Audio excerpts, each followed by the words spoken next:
आणि यानंतरची बातमी महाराष्ट्राच्या राजकीय वर्तुळातून। राष्ट्रवादी काँग्रेस पुन्हा एकदा फुटीच्या उंबरठ्यावर आहे का?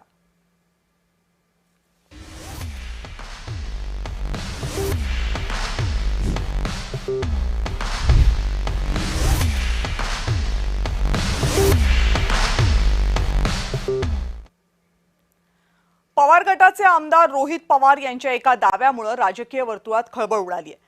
सुनील तटकरे आणि प्रफुल्ल पटेल 2029 मध्ये राष्ट्रवादीचे 22 आमदार घेऊन भाजपमध्ये जाणार आहेत असं रोहित पवार म्हणाले।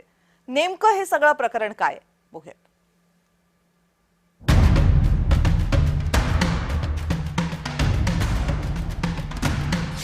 अजित पवार यांच्या अपघाती मृत्यूला 6 महिनेही झाले नाही आणि पक्षफुटीच्या चर्चा सुरू झाल्या। सुनेत्रा पवार यांची राष्ट्रवादी सुनील तटकरे आणि प्रफुल्ल पटेलच फोडणार, सोबत 22 आमदारांना भाजपमध्ये नेणार असा खळबळजनक दावा रोहित पवार यांनी केलाय। सुनील तटकरे असतील नाहीतर प्रफुल्ल पटेल असतील, काही झालं तरी भाजपमधूनच लढणार आहे।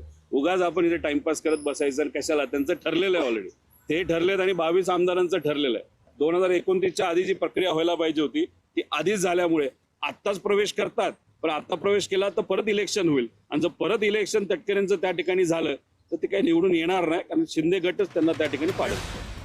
रोहित पवार यांनी हा दावा केलाय कारण मंगळवारी रात्री सुनील तटकरेंनी शरद पवार यांची भेट घेतली। राष्ट्रवादीच्या पदाधिकाऱ्यांच्या यादीत तटकरे आणि पटेलांचं नाव नाही ही बातमी सोमवारी आली आणि त्यानंतर मंगळवारी रात्री तटकरे सिल्वर ओकवर दाखल झाले। आता हा योगायोग मानणं म्हणजे अगदीच भाबडेपणाचं होईल। यावरूनही रोहित पवार यांनी तटकरेंना टोमणा मारलाय।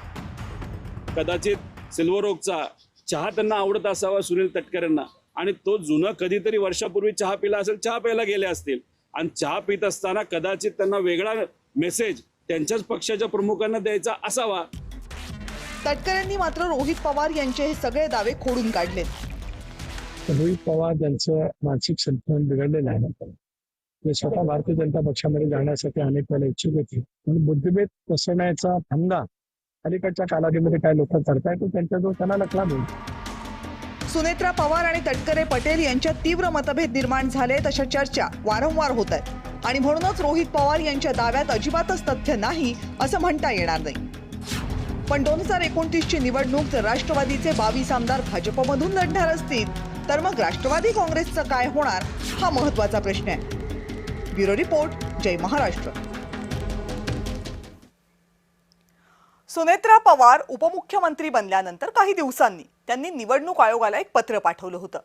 28 जानेवारी नंतर पक्षाकडून जो काही पत्रव्यवहार निवडणूक आयोगासोबत झाला असेल तो ग्राह्य धरू नये असं त्या पत्रामध्ये लिहिलं होतं। या पत्रामुळे तटकरे, पटेल आणि सुनेत्रा पवार यांच्यात शीतयुद्ध सुरू झालं अशी चर्चा आहे। अजित पवार यांच्या निधनानंतर काही दिवसातच तटकरे, पटेल आणि सुनेत्रा पवार यांच्यात मतभेद झाले। सुनेत्रा पवार यांना न सांगता पक्षाच्या एका महत्त्वाच्या दस्तऐवजात बदल करण्यात आला होता। तटकरे, पटेल यांना पक्षाचा ताबा घ्यायचा होता असा याचा अर्थ होता का, हाही सवाल विचारला गेला। दस्तऐवजात करण्यात आलेल्या बदलांमुळे सुनेत्रा पवार प्रचंड संतापल्या होत्या अशी ही चर्चा आहे। म्हणूनच 28 जानेवारी नंतरचा कोणताही पत्रव्यवहार ग्राह्य धरू नये असं पत्र सुनेत्रा पवार यांनी निवडणूक आयोगाला लिहिलं होतं। त्या पत्रामध्ये अध्यक्ष आणि खजिनदार वगळता अन्य कोणत्याही नावापुढे पदाचा उल्लेख नव्हता।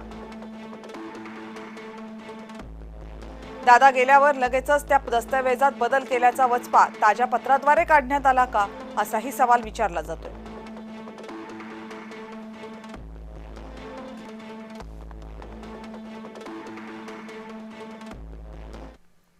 आणि राष्ट्रवादी काँग्रेसमध्ये सध्या ज्या हालचाली सुरू आहेत, राष्ट्रवादी काँग्रेसबद्दल सध्या ज्या चर्चा सुरू आहेत, या सगळ्याचं विश्लेषण राजकीय विश्लेषक उमेश घोंगडे यांनी नेमकं कसं केलंय बघूया। त्यांनी केलेला दावा 100% बरोबर आहे किंवा तो चुकीचा आहे असं आपण म्हणू शकत नाही, कारण राजकारण प्रवाही आहे। राजकारणात रोज नव्या घडामोडी घडत असतात आणि राजकारणात अशक्य असं काहीच नसतं। रोहित पवारांनी जो दावा केला आहे त्याला जो आधार आहे तो सुनील तटकरे यांनी प्रफुल्ल पटेल यांची जी भारतीय जनता पक्षातल्या केंद्रीय नेत्यांसोबतची जी जवळीक आहे तो खरं तर रोहित पवारांच्या बोलण्याचा मुख्य आधार आहे आणि भविष्यामध्ये या पद्धतीचं राजकारण होऊ शकतं. भारतीय जनता पक्षाकडनं अशा पद्धतीची चाल खेळली जाऊ शकते या म्हणण्यात सुद्धा तथ्य नाही असं म्हणता येणार नाही.